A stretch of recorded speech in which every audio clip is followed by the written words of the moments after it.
Good morning. How are you? It is May 19th and we are in 1 Peter chapter 3 verses 8 through 12 for our daily dose of good news.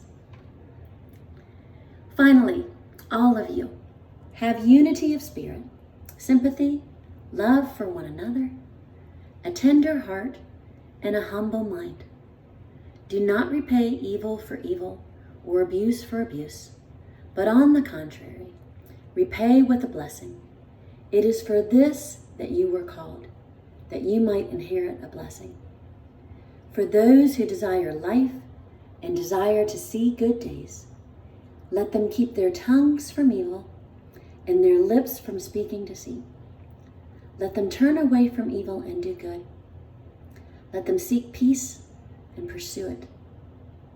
For the eyes of the Lord are on the righteous, and his ears are open to their prayer. But the face of the Lord is against those who do evil.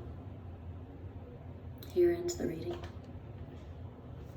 I think it's of great comfort that the Lord hears the prayers of the righteous, that the Lord's ears are open to that. Because when there's a situation happening that involves evil being spoken against us or abuses occurring, those are tremendously difficult scenarios that are pain-filled. They are full of angst. They are extremely destructive. And in this passage, it's not that God is saying that's okay, that evil is okay or that abuse is okay. But God is trying to encourage us here not to let that evil and that abuse have more destructive power than is already being issued. So God is giving us an awesome counter defense, which is strategic and which is a great weapon and a great shield. That in this, God is saying, don't repay evil with evil or abuse with abuse. So don't keep that destructive spiral continuing or escalating. That God is encouraging us, repay evil with a blessing. Well, that's pretty impossible unless you're really oriented towards God, unless you are praying for God to help you do that, because those situations are gonna agitate us and we're not gonna feel tenderhearted or full of love. So the only way we can get to those places is to be praying and asking God to put us there. But in that, those tender, loving responses are like a shield, that it deflects those wounds of those who are doing evil or who are abusing us, because it doesn't let those pierce us.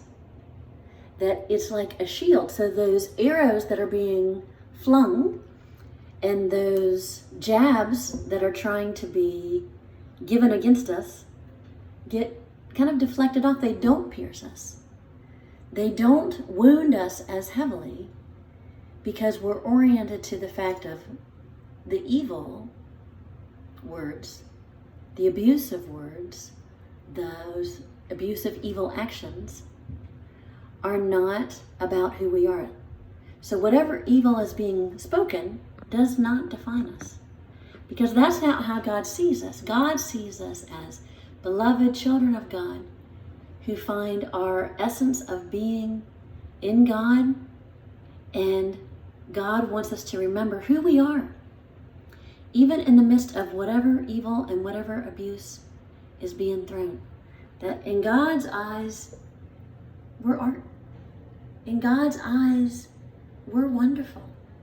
And God is helping us stay focused on that, rather than staying in this angst-filled place where we listen to the evil, maybe even believe the evil, maybe even think of ourselves as lesser than and buy into whatever's being spoken or said or done against us. So God is orienting us to change where we focus. And rather than looking in the mirror of evil and abusive behaviors and reflecting that back, it's about reflecting back who God says we are which brings us peace, and which brings us love, and which brings us good days. So rather than churning in this emotionally destructive pattern, it's about pausing that, halting that, focusing on God, and having a tender heart, having a loving, peaceful spirit, which makes the whole situation endurable. And I think in that it's helpful to remember God is sovereign and God brings good out of all situations. So whatever evil is occurring, it's not the evil that really reigns. It's God who reigns in us, and God who brings us to places of wholeness and health and peace. So enjoy your day, everybody. Take care. Bye-bye.